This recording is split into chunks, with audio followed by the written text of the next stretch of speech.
Have you heard about why Crush is allegedly throwing jabs at Ryujin and why Wonyoung is getting hate over her mysterious nationality? Yes, we've got a lot to talk about, so let's dive in. It's been finally revealed what Jessi is planning to do after leaving P Nation. After she parted ways with the agency, fans and netizens were wondering what her next steps were. Some thought that she would retire, and some thought that she would join the agency Antenna, which she had hinted towards in the past, and some thought that she would start her own agency and manage herself the way that she deserved to be managed. Well, based on various media outlet reports on October 7th, Jessi is in the middle of preparations to set up her own management label. She is expected to express her thoughts through her one-man agency after spending years making a name for herself in the industry. This hasn't been confirmed by Jessi herself, but that's what the reports say. Considering how she's been moving lately, this seems to be the most possible case scenario. YG Entertainment might be debuting a new girl group soon. Over the past few years, netizens have found snippets of information about YG's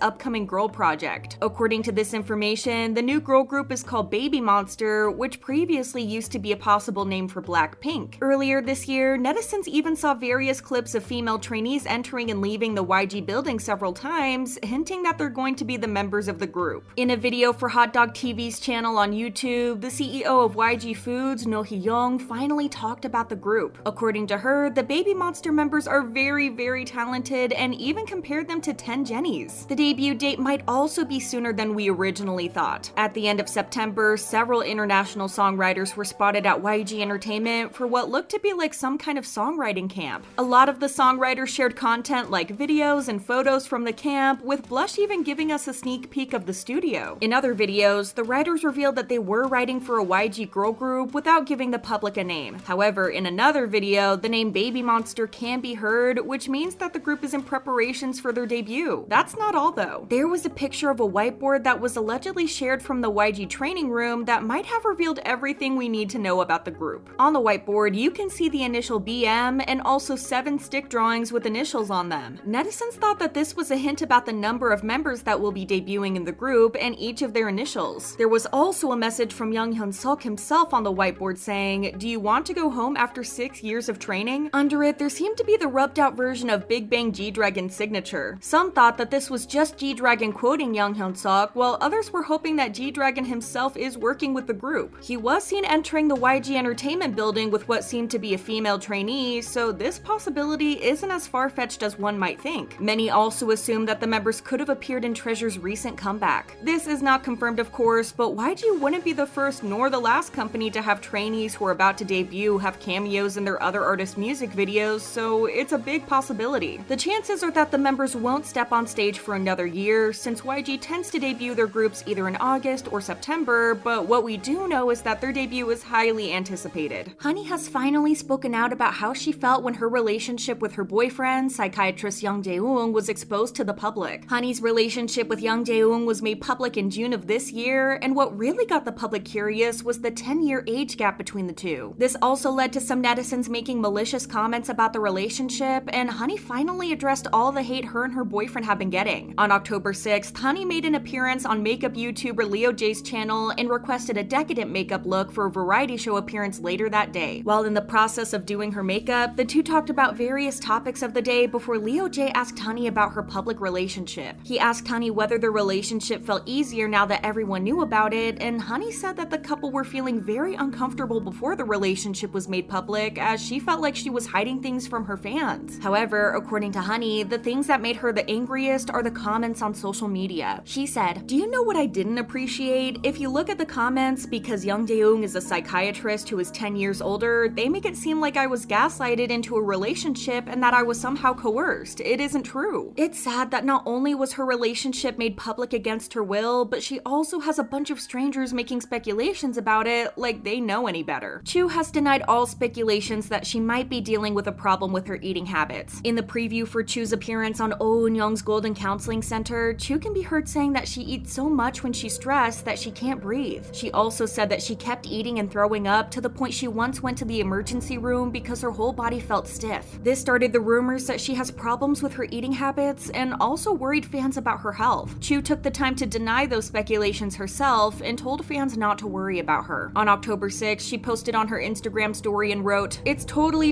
not true. Of course, I was banned from going out in the past and I didn't know how to relieve stress right away with my busy schedule. That's why I didn't really take care of my body and ate spicy food. She added that she enjoys working through sports and other hobbies and asked others to cheer her on instead of misunderstanding or worrying. Ryujin has been under fire lately for a comment she made about Crush and Joy's relationship. In a recent live stream she did with fellow member Yeji on October 4th, she read out a comment about Crush having to pay more taxes because of Joy. This is in reference to a joke that Korean netizens have been making lately about how Crush has to pay more taxes because he won the lottery by dating Joy. Yeji was confused and asked for an explanation, and Ryujin explained that the joke is about the relationship between Crush and Joy. Once a clip of the live stream started spreading around in social media, fans were split on whether it was inappropriate for Ryujin to comment on the relationship at all, especially since both of them were her seniors. A commenter wrote, "She isn't close to Joy, and isn't Joy her sunbae? The live stream is available for anyone to watch, and she's talking about her sunbae's relationship." Others argued that Ryujin shouldn't get so much hate just for explaining the joke to Yeji. Someone defended her saying, "She just needs to be more careful in the future. There is no need for her to receive this much hate. It's not like she committed a crime." Well, it seems like Crush himself has reacted to the whole situation, and it doesn't look great. In the midst of promoting his new song with J-Hope through his social media, he posted two unusual Instagram stories recently, writing, "Happiness is an attitude, and no matter how you look, friendliness will make you into the most beautiful person in the world." Some alluded that he might be taking jabs at Ryujin for the comment she made. A netizen commented, "Of course Joy wouldn't feel good about this. A hubei is mentioning her boyfriend like this and making tax jokes. If I were her, I'd be pissed." What do you think? Netizens have been defending Wonyoung from haters who have been sending her malicious comments because of her nationality. Ever since her produced days, it's been known that Wonyoung is of Chinese descent and that her mother is Korean. But recently, this has sparked a wave of hate against her. Thankfully, netizens came to her defense. A user on an online forum wrote, "There are so many people trying to bring Jung Wonyoung down with her nationality, so I am posting just the facts." They started by explaining that her great-grandfather from her father's side moved to Taiwan from China, so the family lived in Taiwan for generations. This means that her dad's family lived in Taiwan longer than in China. The poster then went on to explain that her mother is Korean, despite the baseless rumors that she's Chinese. The netizen also said that Wonyoung has a Korean passport and has been living in Korea her entire life. They went on to say that she might have Chinese blood mixed from her father's side, but all in all, she's Korean. They said, "She received her education in Korea, has Korean friends, and lives as a Korean. Even if people put her down for being Chinese, she has no relations to China except maybe on her dad's side." Netizens supported the post, saying that the hate against Wonyoung for her nationality was uncalled for. They commented things like, "But for real, if she has double citizenship, she would belong to Taiwan, not China. I don't know why people keep saying she's Chinese. She lives as a Korean, so she's Korean. And I'm not even Jung Wonyoung's fan, but I feel bad for her because she gets hated on so much." They're finally coming to their senses because the hate against Wonyoung was getting a bit worrying. Share your thoughts in the comments, and thank you for watching. Bye!